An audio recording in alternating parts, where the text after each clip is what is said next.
lonely rancher lifted the sack when the girl said, "I can't breathe," and he froze. Before we dive into the story, don't forget to like the video and tell us in the comments where you're watching from. "Please, open it. I can't breathe."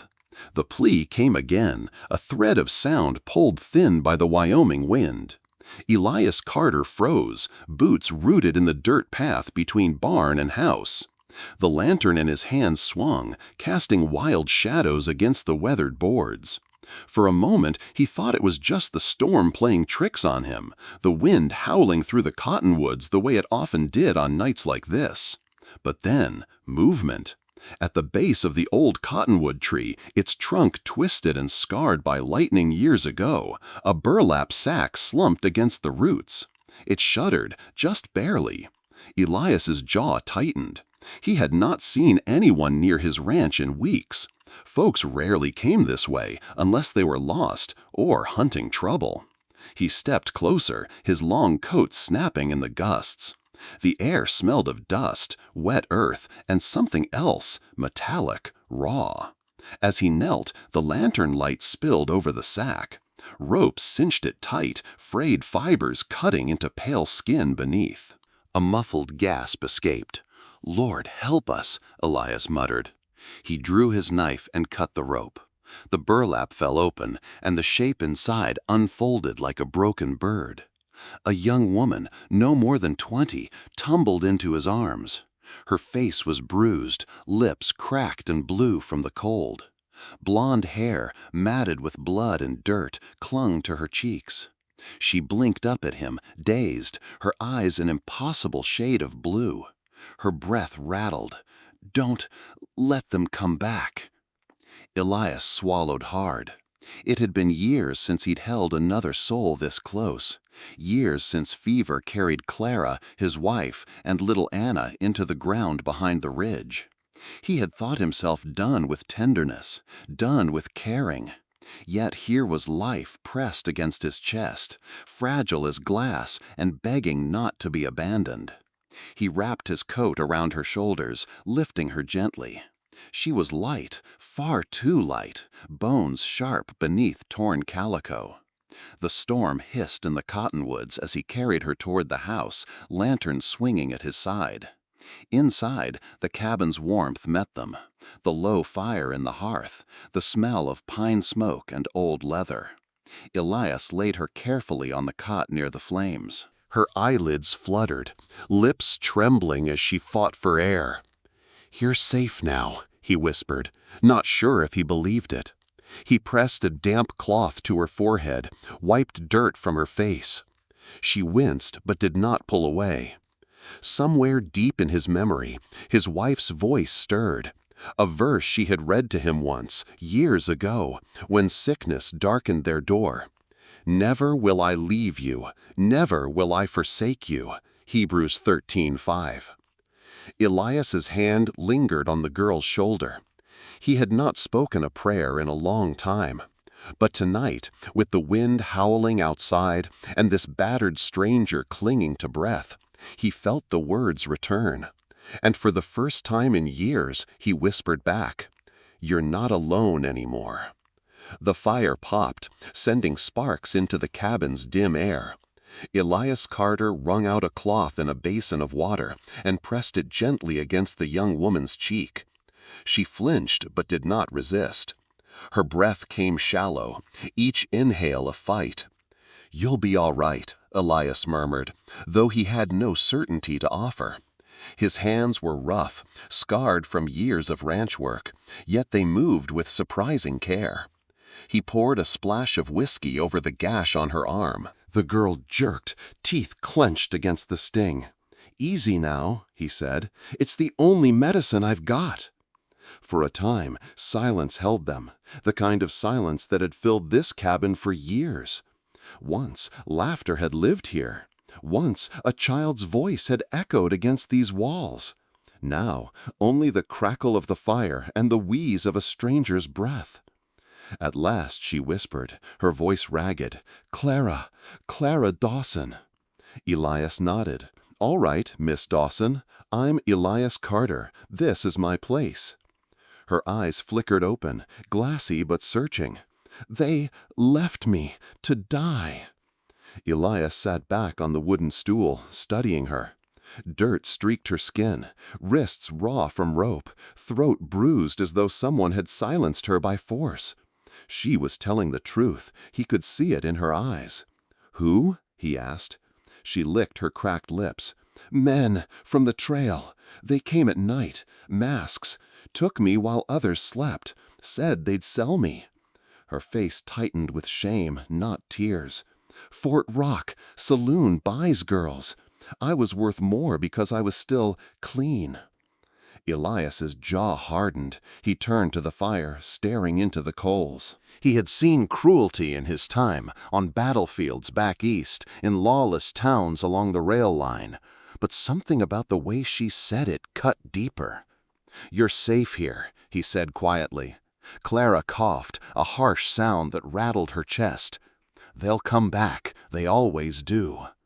The room grew colder, though the fire still burned.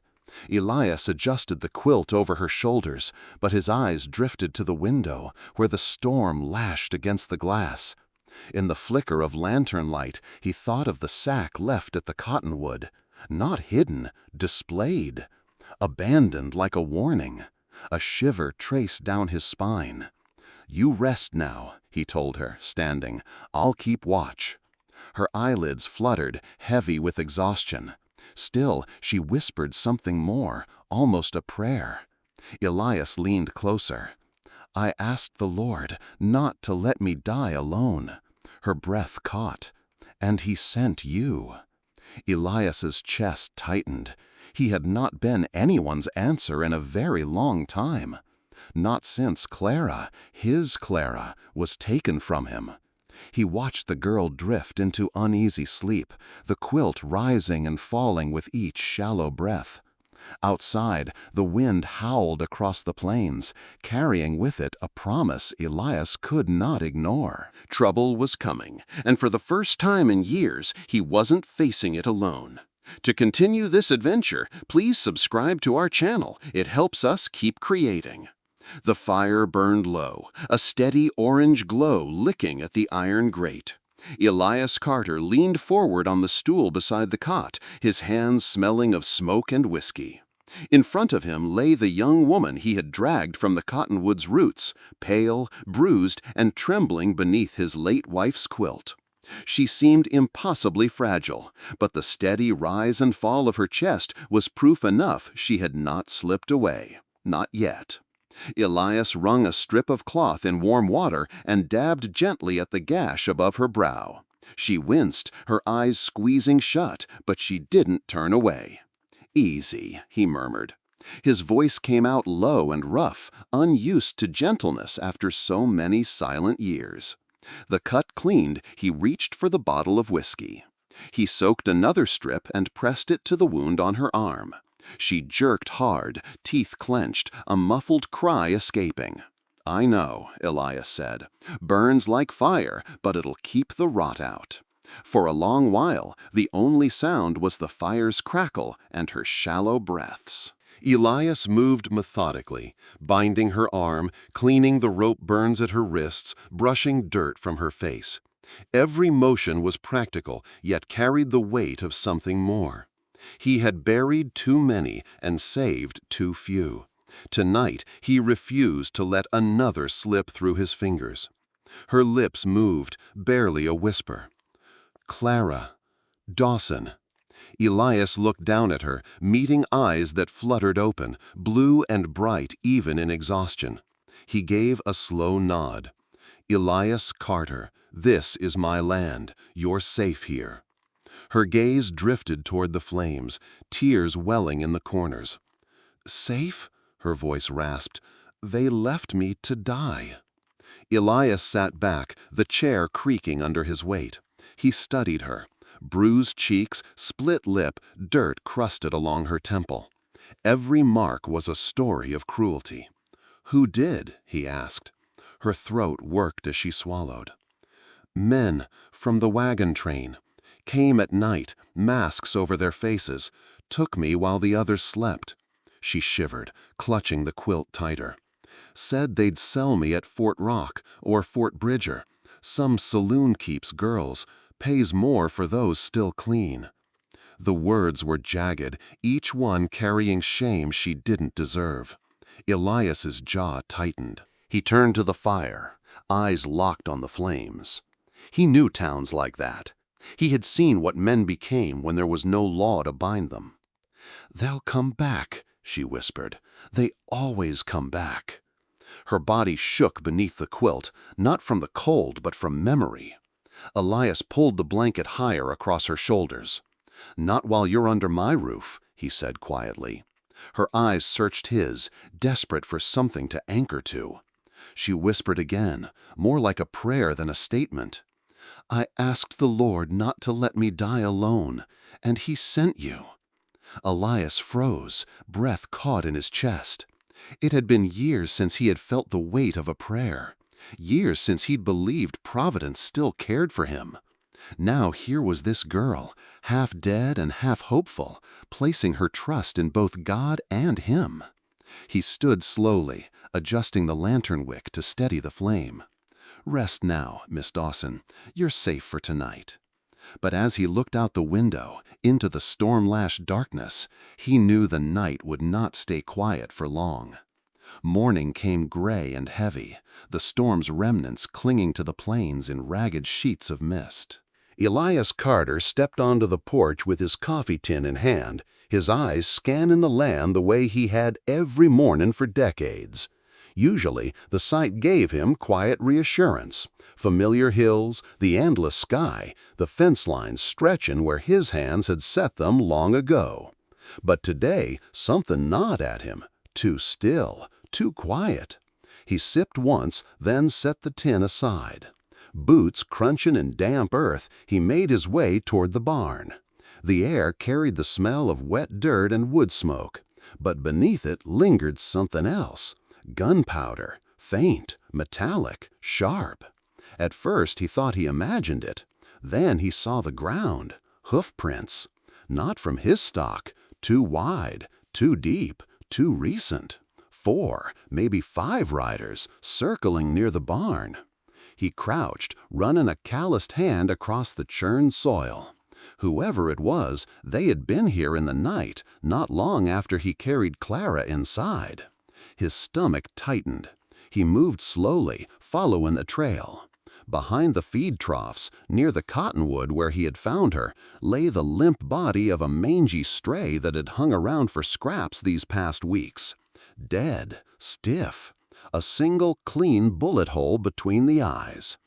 Elias knelt beside the carcass, his jaw clenched, fists curling at his sides. They hadn't killed for food, they had killed to send a message. He rose, breath misting in the cold air, and followed the tracks farther. Past the paddock, near the edge of the cottonwood stand, something caught his eye. A scar burned into the bark of the largest tree. Charred lines forming a crude, jagged R with a split mouth curling underneath. The Redmouth Riders. Elias's chest went hollow. He had seen that mark years back, carved into saloon doors and branded onto stolen cattle, whispered in the dark corners of towns. A gang that moved from territory to territory, snatching girls, breaking them, selling them. Ruthless, organized, untouchable. And now they had come here. He touched the scarred bark with his fingertips, the wood still rough and blackened. The riders hadn't just passed through, they had claimed. Behind him, the wind stirred, carrying with it the faint creak of the ranch house door. He turned. Clara stood in the frame, wrapped in his late wife's quilt, her hair loose and tangled, eyes too old for her years. "You shouldn't be out," Elias called, voice low but firm. She hesitated, stepping onto the porch. Her gaze swept the yard, landing on the dead dog, then on the tracks carved deep into the mud. Her face drained of color. "They know," she whispered. Elias moved quickly, placing himself between her and the sight. "Back inside," he said. "Now." Clara's lips trembled. "I told you, they'll come back." His jaw tightened. He guided her back toward the hearth, his mind already working faster than his tongue. The riders weren't just shadows anymore. They had been here, watching, leaving warnings. Elias knew one thing with certainty. The walls of his cabin would not hold forever. By midday, the clouds had thinned, letting pale shafts of light spill across the prairie. But Elias Carter's ranch no longer felt like home. It felt like a target. The hoof prints haunted him, the burned mark on the cottonwood carved deeper in his mind than it had in the bark. Inside, Clara Dawson sat near the fire, clutching the quilt as though it were the last barrier between her and the world. She hadn't spoken much since stepping outside that morning, since seeing proof her captors had been so close. Her silence wasn't restful. It was tight, watchful, like a hunted animal waiting for the trap to spring.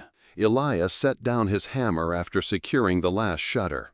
He studied her a long moment before finally saying, "Come with me." Her eyes widened. "Where?"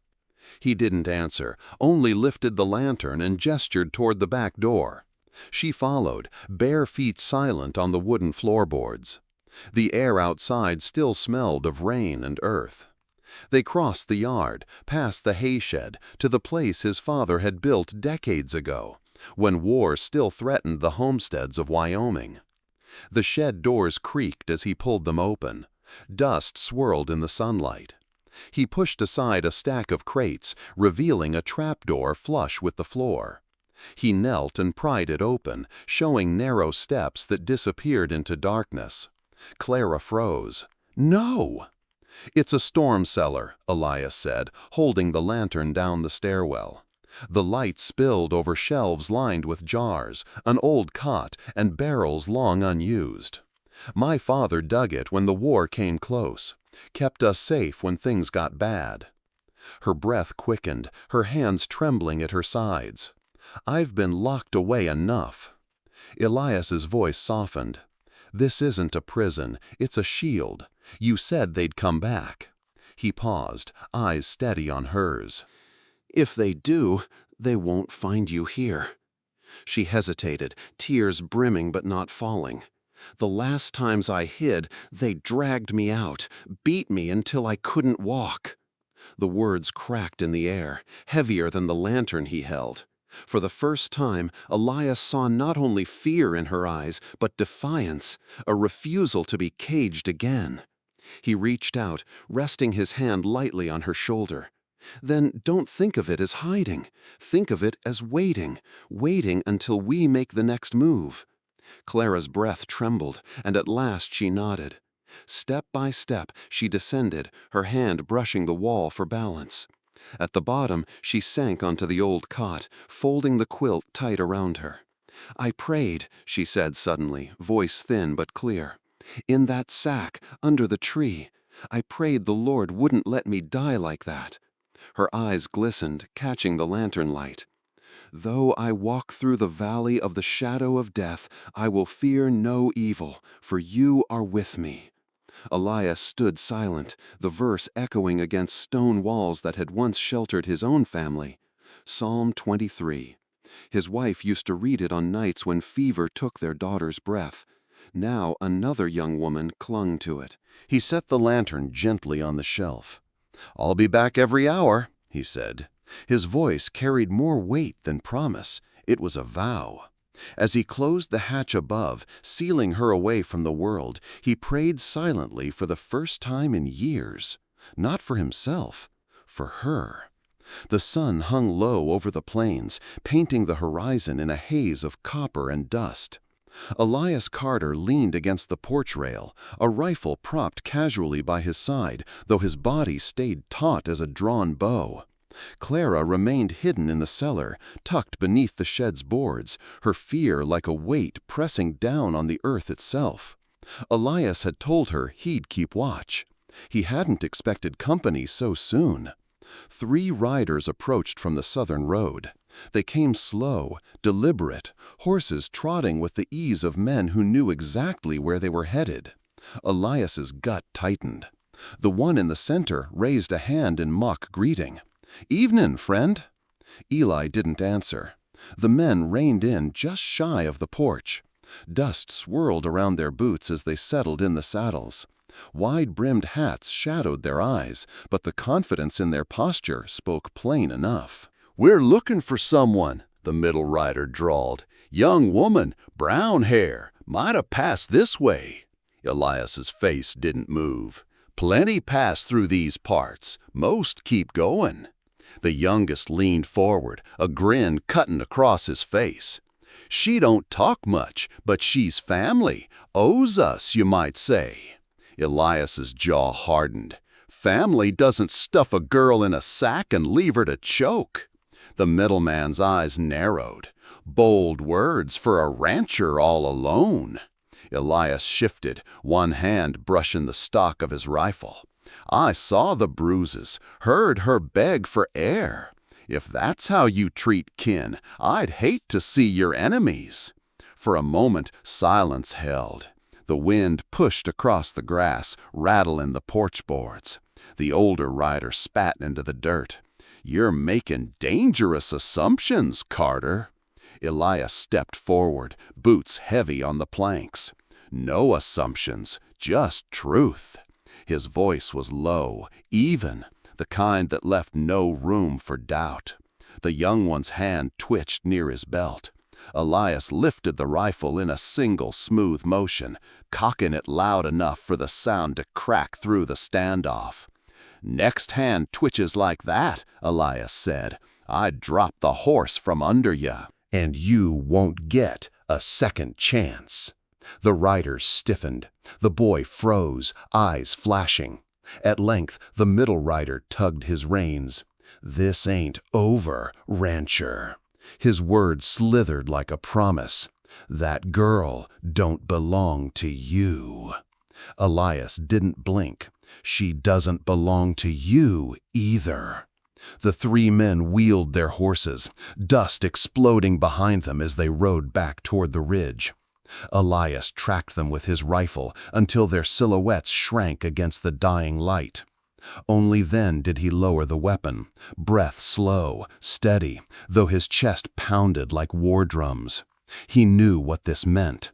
They would return, and next time it would not be words.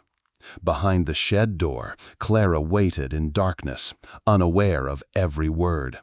But when Elias unbolted the hatch and met her wide eyes, he didn't need to tell her. She already knew. The storm rolled over the plains before sundown, black clouds piling high as mountains, thunder splitting the sky with cracks like rifle fire. Elias Carter secured the northern fence line until the wind forced him back, his coat drenched, hat whipped near off his head. He had told Clara to stay hidden in the cellar, to bolt the hatch and wait. But storms have a way of breaking plans. Inside the ranch house, the wind screamed down the chimney, rattling the shutters. Rain hammered the roof like fists. Clara sat curled on the cot, quilt pulled tight, lantern flickering beside her. Her throat ached with thirst. She waited, counting heartbeats, straining to hear beyond the roar of wind. At last, unable to bear it, she crept up the narrow stairs. The kitchen lay dark, pots clattering faint against the gusts. She reached for the jug on the counter, lifted a cup to her lips. Glass shattered. The east window burst inward, shards scattering across the floor. Clara froze, the cup slipping from her hand. Footsteps, heavy, intentional. A shadow filled the parlor doorway. Rain glistened on a grimy coat, water dripping down a scarred jaw. His eyes were cold stone. "Don't scream," he hissed, voice thick with menace, "or I'll break your teeth." Clara spun, heart hammering. She ran for the corner table, but his hands snatched a fistful of her hair, yanking her backward. She hit the floor hard, the breath torn from her chest. He loomed over her, sneer twisting his mouth. "Boss says you're worth plenty, but not if you fight." His boot lifted. Clara's fingers scraped across the floorboards, then found the knife Elias had pressed into her hand days ago. She swung it up with all the strength she had. Steel cut flesh. The man roared, stumbling back as blood streaked his arm. Clara scrambled to her feet, ankle screaming with pain.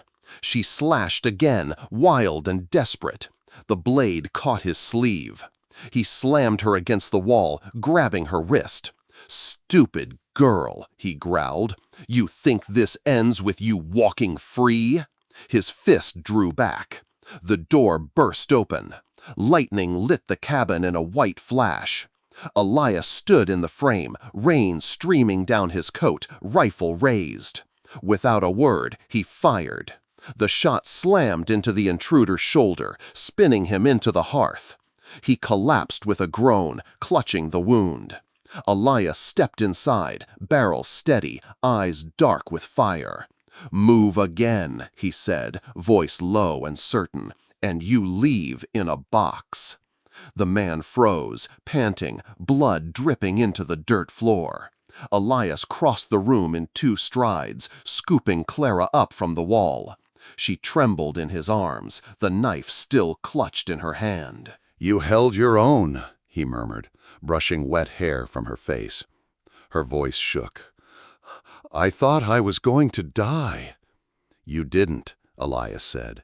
His tone carried no softness, only iron truth. "You're safe now."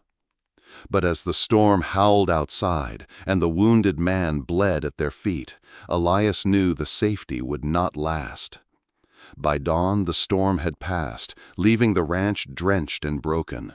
Shutters hung loose, mud pooled along the fence line, and the smell of gunpowder lingered faint in the air. The wounded rider had crawled off into the night, leaving only blood on the floorboards and the echo of his threats. Elias Carter knew what that meant. The others would come. He stood at the window, rifle across his arms, watching the mist rise off the pasture. The world looked calm again, deceptively so. But the hoofprints outside, the scar on the cottonwood, the dead dog, they all whispered the same truth. This land was no longer his sanctuary. It was a battlefield. Behind him, Clara Dawson stirred on the bed. Her lip was swollen, her ankle bandaged in a torn sleeve of his late wife's shirt. She shifted, grimacing, then pushed herself upright. "You should rest," Elias said without turning. "I've rested enough." Her voice was hoarse but steady. He glanced back. She was pale, bruised, but there was something different in her eyes. Not the wide, hunted fear of the girl he had first pulled from the sack. Something sharper now, a spark. "They'll be back," Elias said. "I know." He set the rifle against the wall, rubbing a hand over his face. Weariness pressed deep into his bones. For years he had lived alone, defending only himself against the silence of the plains. But this was different. This was war, and he carried more than his own life in his hands now. "We can't stay," he said at last. Clara drew the quilt tighter around her shoulders. "Then we leave." Elias blinked, surprised by the swiftness of her reply. She lifted her chin. "I've been running all this time, but never for me. Always dragged, always caught, always praying someone else would decide my fate." Her hands clenched in the fabric. "Not this time. I want to live. I will live." Her words hung heavy in the room, more powerful than the rifle leaning nearby. Elias felt something stir in him, something he hadn't allowed in years. He sat on the edge of the bed, meeting her gaze. "My wife used to underline verses in her Bible," he said quietly. "One of them came back to me last night when I thought I'd lose you." He let the words come, low and steady. "The Lord is close to the brokenhearted and saves those who are crushed in spirit." Psalm 34:18. Clara's eyes glistened. She reached out, fingers trembling, and for the first time she took his hand. Silence stretched between them, not empty, but alive. Finally, Elias stood, shoulders squared. "I'll saddle the horses, pack what we can carry. We ride north by first light tomorrow. Once we're moving, they'll have a harder time pinning us down." Clara nodded. Her face was still drawn with pain, but her eyes no longer looked hollow. They burned with determination. For the first time since he'd buried his family, Elias Carter felt the weight in his chest shift, not vanish, but lighten. Not because the danger had lessened, but because he was no longer facing it alone. The journey to explore the Wild West is still long. Subscribe to hear more true stories. If you're still watching right now, drop a 1 in the comments. By mid-morning, the sky had cleared. The storm washed clean from the Wyoming plains. Elias Carter rode ahead on his chestnut gelding, his rifle slung across his back, every muscle coiled tight. Clara Dawson followed close behind on the black mare, her ankle bound but steady, her posture more determined than he had ever seen. The air smelled of wet sage and pine, sharp and fresh, but Elias felt no peace. They had ridden since dawn, crossing dry creek beds and low ridges, following a narrow trail north toward the forest line. Clara said little, her gaze fixed on the horizon, but he noticed her knuckles white on the reins. As they entered Dry Gulch, the world seemed to hold its breath. The canyon walls rose on either side, red stone cliffs narrowing into a choke point. No birds cried overhead, no wind stirred the dust. Elias slowed, his instincts prickled. "Something's wrong," he muttered. The warning came too late. A rifle cracked from the cliffs. Fire seared across his shoulder. Elias jerked sideways in the saddle, nearly thrown as blood blossomed through his coat. His horse reared, screaming. "Elias!" Clara cried. He gritted his teeth, clutching at the wound, vision blurring. Another shot echoed, dust exploding at the mare's hooves. Clara ducked low, dragging her reins hard. Figures emerged from the rocks, 3 riders, 2 high above with rifles, 1 blocking the trail ahead. The scarred man among them grinned wide, recognition flashing in his eyes. "Thought you could run, sweetheart?" he jeered, voice bouncing off the canyon walls. Clara's heart thundered. Elias swayed dangerously, blood soaking his sleeve. Without thinking, she urged her mare forward, catching his reins before he could topple. "Hold on!" she shouted. Bullets whistled past, splintering stone. Clara yanked her horse sideways, forcing both mounts into a narrow cut along the gulch wall. The path twisted behind a fall of boulders, shielding them for the moment. Elias collapsed against her, groaning. "Leave me! Ride!" Clara's grip tightened, her voice fierce. No, not this time. She half-dragged, half-guided him from the saddle, lowering him behind a slab of rock. His face had gone pale, jaw clenched against the pain. "Stay awake," she ordered, tearing his coat open. Her fingers shook but did not stop. From her saddlebag she pulled the flask, pouring whiskey over the wound. Elias hissed, biting back a cry. "You're better at this than I was," he muttered weakly. Clara bound the gash with strips of linen, her hands steady now. Every movement echoed the care he had shown her nights before. The firelight of his cabin seemed far away, but the memory of it steadied her. When she finished, she pressed her hand to his chest. "You are not dying here." Above them, hoofbeats thundered as the riders regrouped, their shouts echoing through the canyon. Elias's breathing eased just enough for him to open his eyes. He saw her then, not the broken girl from the cottonwood, but a survivor, fierce and unyielding. The riders would come again, and when they did, Elias knew the fight ahead would no longer be his alone. By the time the sun stood high, Elias and Clara crested a low ridge and saw Sage Hollow sprawled below. It was no more than a tired frontier town, a single road lined with leaning buildings, a half-collapsed water tower, and a saloon patched with newspaper where glass had long since shattered. Dust drifted across the empty street, stirred by the faint breeze. Elias dismounted slowly, grimacing as the wound in his shoulder pulled. Blood had stiffened his shirt, though Clara's bandages held fast. He steadied himself against the gelding saddle horn until Clara slipped down beside him, quick to support his weight. "You shouldn't walk," she said. "Been walking through worse since before you were born," he muttered, though the strain in his face betrayed him. They crossed the street together, their boots echoing hollow against the boardwalk, and stopped before the sheriff's office. The sign above the door read "Marshal," though the paint had faded near to nothing. Inside, the air smelled of tobacco and old leather. Behind the desk sat a broad-shouldered man with gray at his temples, his hat tilted back.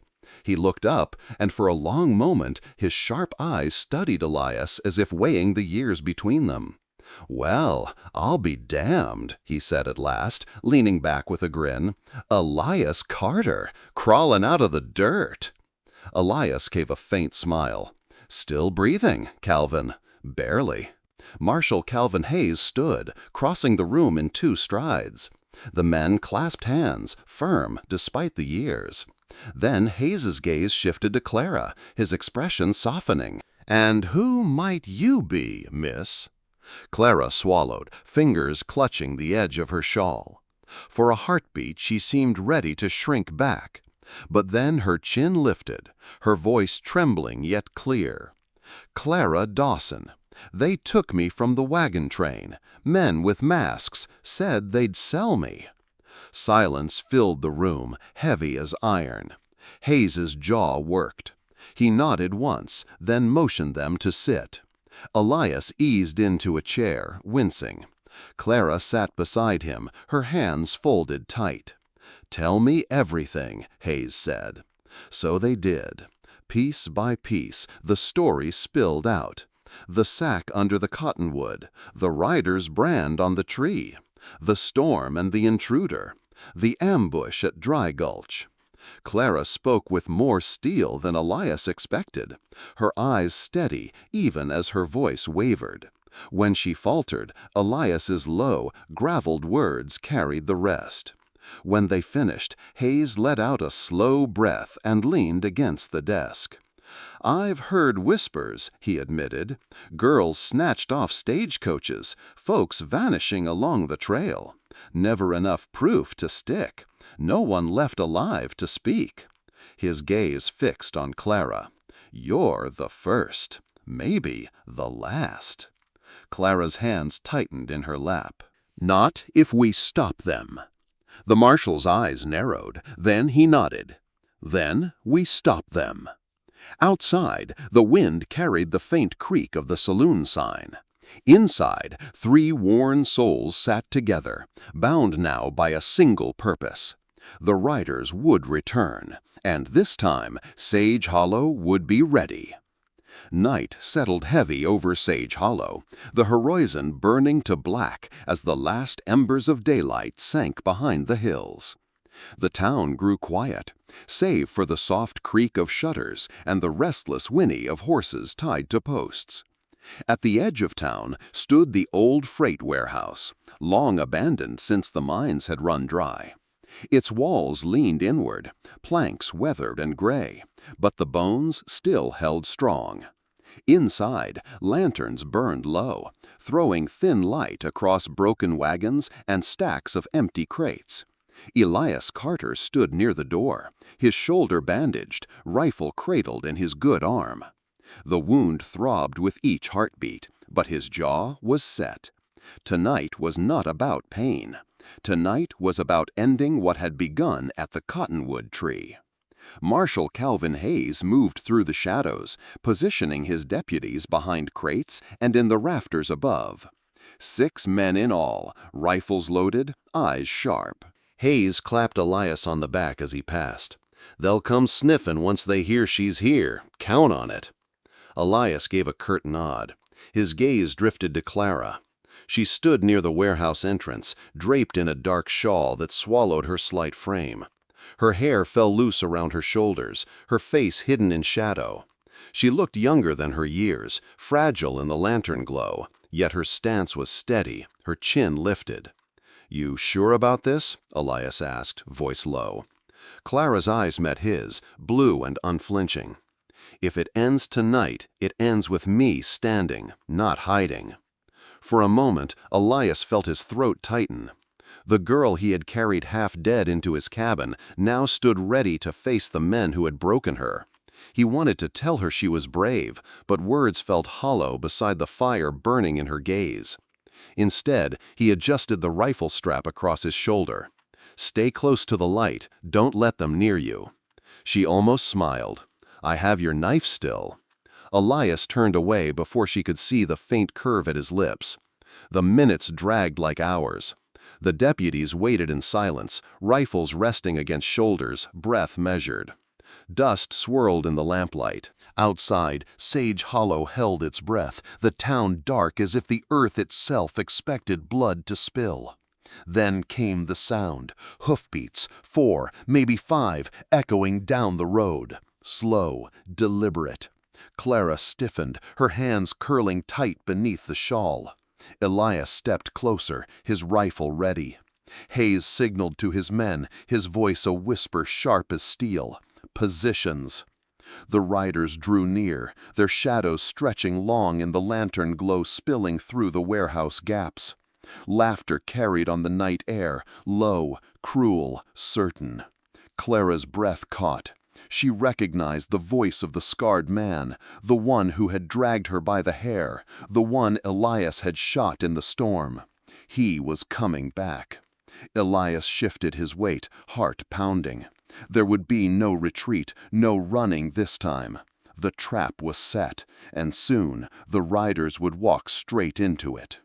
The hoofbeats grew louder until the riders appeared, silhouettes cutting against the lantern glow. 4 of them this time, their coats snapping in the night wind, their horses snorting as if they, too, sensed the violence to come. The scarred man dismounted first, boots striking the dirt with a heavy thud. His sneer gleamed under the brim of his hat. "Well, well," he drawled, "didn't expect you to be so kind, girl, waitin' here for us." Clara stood rigid by the warehouse entrance, her shawl pulled close. She didn't answer, didn't flinch. Behind the crates, deputies gripped their rifles tighter. Marshal Hayes raised a hand, steady, waiting. Elias Carter watched from the shadows, his body tensed, finger brushing the trigger. The riders moved closer. One spat into the dirt. Another let out a short, mocking laugh. The scarred man reached for Clara's arm. "Now!" Hayes barked. Gunfire exploded. Muzzles flashed from the rafters, thunder cracking inside the warehouse. The riders' horses reared, screaming. Bullets tore through planks, splintering wood. Dust billowed, filling the air with smoke and grit. Elias raised his rifle and fired. One rider spun from the saddle, crashing to the ground. Another wheeled his horse, firing wild into the shadows. Clara ducked low, heart hammering, shards of wood raining around her. She pressed herself against a beam, clutching the knife Elias had given her, though she prayed she wouldn't need it. "Hold the line!" Hayes roared, his revolver barking twice, dropping a man near the barrels. The scarred leader shoved forward through the chaos, dragging Clara up with a fistful of her shawl. She cried out, twisting, but he yanked her tight against him, gun pressed hard beneath her chin. "Back off," he snarled, eyes wild, "or she dies." The shooting faltered, echoes rolling through the hollow space. Deputies shifted uneasily behind cover, waiting for Hayes's word. Elias's blood burned hot. He stepped into the open, his rifle raised despite the fire screaming in his shoulder. "Let her go!" The scarred man's sneer widened. "Ain't you learned yet, Carter? She's ours, always was." Clara's breath came ragged against his grip, her eyes finding Elias's across the haze. And in them, Elias saw not just fear, but defiance. A deputy fired too soon, the bullet sparking against the crates. The scarred man dragged Clara backward, deeper into the warehouse, firing wildly as he went. The others followed, covering his retreat. Hayes cursed, reloading fast. "Don't let them out that door!" Gunfire roared again. The warehouse became a storm of smoke and thunder, every heartbeat a gamble between life and death. Elias moved through it like a man possessed, cutting down another rider, his vision fixed on Clara's captor. But the scarred man slipped into the far shadows, dragging her with him, and Elias knew the real fight was yet to come. The warehouse roared with echoes, boots pounding, rifles cracking, glass shattering. Yet in the chaos, Elias Carter's world narrowed to one figure slipping through the smoke, the scarred rider, dragging Clara Dawson into the dark. Elias pushed forward, shouldering past broken crates, his rifle clutched in shaking hands. Blood from his wound soaked the bandage, each step a surge of fire, but he pressed on. He had buried too many already. He would not bury her. Clara struggled in the outlaw's grip, twisting, clawing at his arm. "Let me go!" she gasped. The scarred man snarled, his jagged mouth curling. "You're the last prize," he hissed into her ear. "The last piece they wanted. I won't lose you now." Clara's eyes flared. "I'm not yours, not anymore." He struck her across the face, sending her sprawling against a beam. The knife slipped from her grasp, skittering across the floorboards. The rider leveled his revolver at her chest. Elias's voice cut through the smoke, hard as steel. "Step away." The scarred man turned, sneering. "You again. Should have bled out in the gulch." Elias raised his rifle. His shoulder screamed, but his aim held steady. "You want her? You go through me." The outlaw laughed, a sound like gravel grinding. "Then so be it." For a heartbeat, time froze. Clara's breath caught, her body tensed. Elias's finger tightened on the trigger. The scarred man lunged, raising his revolver. Elias fired. The crack echoed like thunder. The rider jerked back, clutching his side, blood soaking through his shirt. He staggered, gun falling from his grip. Clara scrambled to her knees, her hand finding the knife once more. She held it steady, her eyes locked on the man who had haunted her every nightmare. The outlaw swayed, his voice a rasp. "You think this ends? You'll never." A second shot rang out. Marshal Hayes, revolver smoking, stepped from the shadows. The scarred man collapsed against the wall, sliding to the floor. His lifeblood pooled dark on the boards. Silence fell heavy in the warehouse, broken only by Clara's ragged breathing and the fading echoes of battle. Elias lowered his rifle, his chest heaving. The fire in his shoulder dulled, replaced by the weight of finality. Clara stood frozen, staring down at the man who had stolen her freedom, her voice barely a whisper. "It's over." Elias stepped to her side, resting a steady hand on her shoulder. "Yes," he said softly, "it's over." For the first time since the cottonwood tree, she believed him. The last echoes of gunfire faded into the rafters. Smoke drifted in pale ribbons, mingling with the smell of sweat and blood. Deputies moved through the wreckage, kicking weapons aside, binding the wounded riders who still breathed. The warehouse, once abandoned, now held the weight of justice long overdue. Clara Dawson stood in the center of it all, shawl torn, hair tangled, knife still clutched in her trembling hand. She stared down at the scarred leader's lifeless body. For so long, his shadow had haunted her, The sack, the blows, the promises of chains. Now he lay crumpled like any other man, blood pooling beneath him. But there was no triumph in her heart, only release. Her chest rose and fell as if learning again how to breathe. The knife slipped from her fingers, clattering to the floor. She pressed her palms against her face, shoulders shaking. Not from fear this time, but from something deeper. The uncoiling of a knot wound too tight for too long. Elias Carter limped to her side, his rifle dragging against the floorboards. His body screamed with pain, but his eyes stayed fixed on her. He reached out, resting a calloused hand gently on her shoulder. "It's done," he said. His voice was quiet, steady. "You're free." She lowered her hands, tears streaking her dirt-stained cheeks. "I don't feel free. I just feel empty." Elias nodded slowly. He understood that hollowness. The silence left when the fight was over, when the graves were dug and nothing was left but memory. He had carried it for years. Marshal Hayes approached, revolver still in hand, his face grim but relieved. "We've got enough here to tear the riders out by the roots," he said.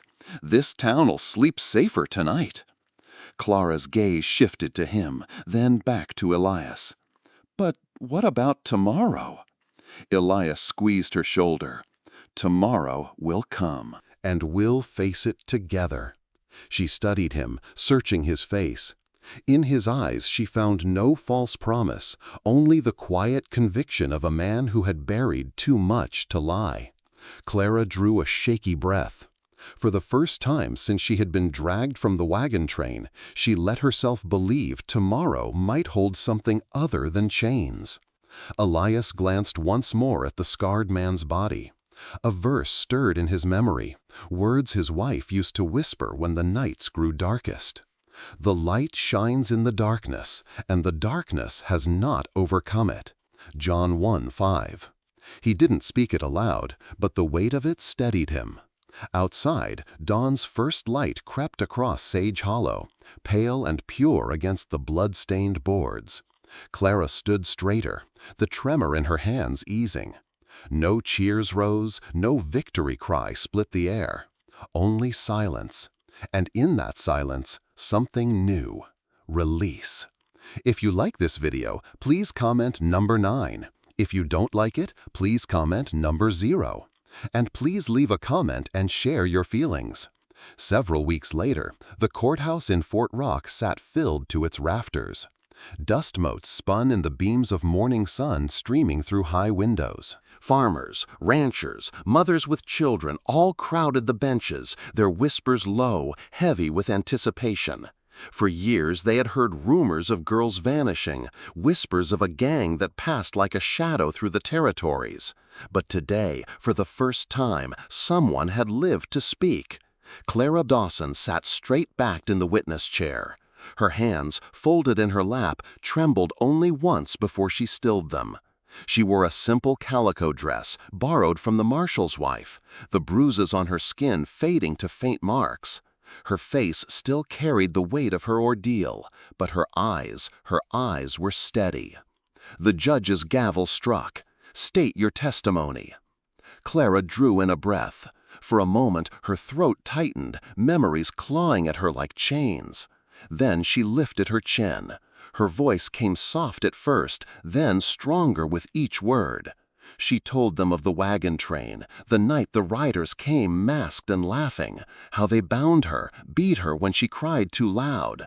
She told them of the burlap sack beneath the cottonwood, of the suffocating dark, of praying that God would not let her die unseen. She told them of Elias Carter, the man who had lifted her from the sack, who had carried her into light. Every word seemed to carve the air, sharp and undeniable. The courtroom fell silent. Each listener pulled into her story, as though they themselves had walked with her through that valley of shadow. When her voice faltered, Elias stepped forward. He leaned heavily on the rail, his shoulder bound, his face carved by years of hardship. But his voice, low, graveled, unyielding, carried across the room. "I saw her wounds," he said. "I heard her beg for breath. No man who calls himself kin leaves a girl like that. No man with a soul sells her life for whiskey money." He paused, his gaze sweeping the room. The Redmouth Riders thought they could take whatever they wanted, but not anymore. The murmurs rose like a tide. The gavel struck again, calling for order, but the shift in the room was unmistakable. The silence of fear had been broken. Over the following hours, more voices joined. Farmers whose daughters had vanished, mothers who had buried their grief in silence, deputies who had tracked rumors with no proof to hold. Piece by piece, the web of the riders' crimes was laid bare. At last, the judge leaned forward, his voice solemn. "This court finds the evidence undeniable. Arrest warrants are issued for known associates across 3 counties. As for the deceased leader, his name will serve as record of the justice met here." The gavel struck once more, final as thunder. Clara's breath shuddered out. She pressed her hands together, head bowed, a quiet prayer passing her lips. Elias rested a steady hand on her shoulder, grounding her. As the crowd filed out, Marshal Hayes approached. "The district offered you a post again," he said to Elias. "Ranger service could use a man like you." Elias shook his head.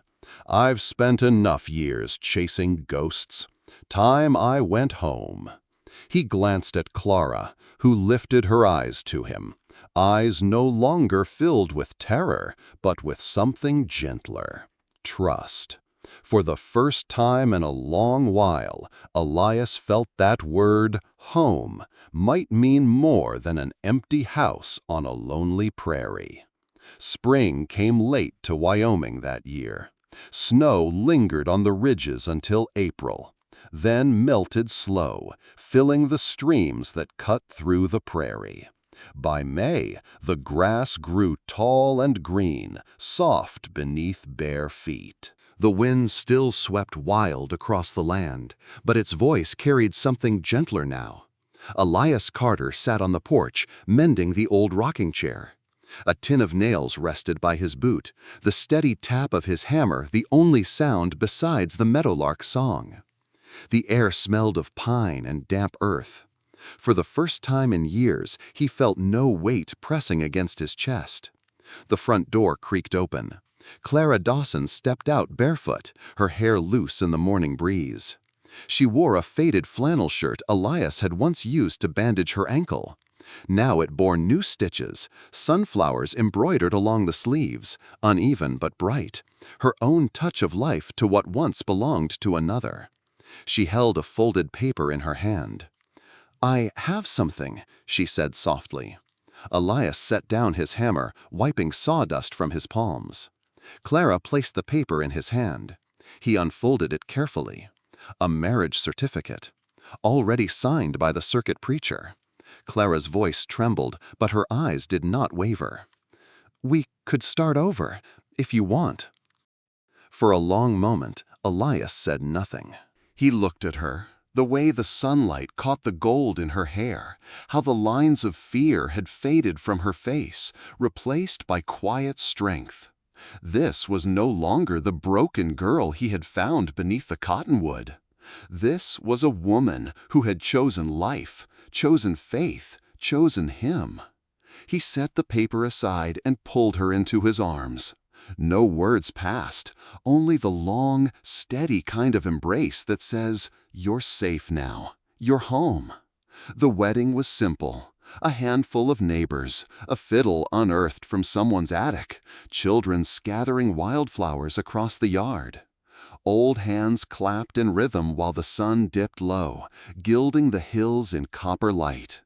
Clara rode beside Elias on a bay mare, her dress light as the breeze, her smile brighter than the morning sun. Voices called blessings, but only one voice mattered. Elias leaned close, his words meant for her alone. "That first night, when you called out from the sack, all I heard was fear." He brushed a strand of hair from her cheek. "But now I hear home." Clara's eyes shone, and she whispered back, "And I hear hope." As twilight deepened, the prairie stretched wide around them, endless and free. Elias looked out at the land he had once thought a graveyard, now alive with the promise of tomorrow. The ache of the past still lived within him, but it no longer ruled him. He thought of the verse Clara had prayed in the cellar, the words that had carried her through darkness. "Though I walk through the valley of the shadow of death, I will fear no evil, for you are with me." For years, Elias had lived as if abandoned. But standing there, with Clara's hand in his, he finally believed. The valley was behind them. The light had returned. The wind swept across the grass, bending it like waves on an unseen sea. Elias drew Clara close, his arms steady around her shoulders. Together they faced the horizon, not as a broken man and a rescued girl, but as two souls remade by grace, bound for a future neither could have found alone. And for the first time in a long, long while, the Carter Ranch was not silent. It was home. Out on the Wyoming plains, the winds still whisper of men and women who carried both sorrow and strength in equal measure. Stories like Elias and Clara's remind us that the Wild West was never only about gunfights or dusty trails. It was about broken souls finding healing, about strangers becoming family, about faith carrying people through the darkest nights. Perhaps you, too, have walked through valleys of shadow in your own life. Perhaps you know what it means to lose, to endure, and, by grace, to rise again. If so, then you already understand the heartbeat of these tales. Here, we honor those memories. Here, we remember what it means to endure with courage, to love with compassion, and to hope with unshakable faith. If this story touched you, stay with us for more true Wild West stories of grit, grace, and second chances under the open sky.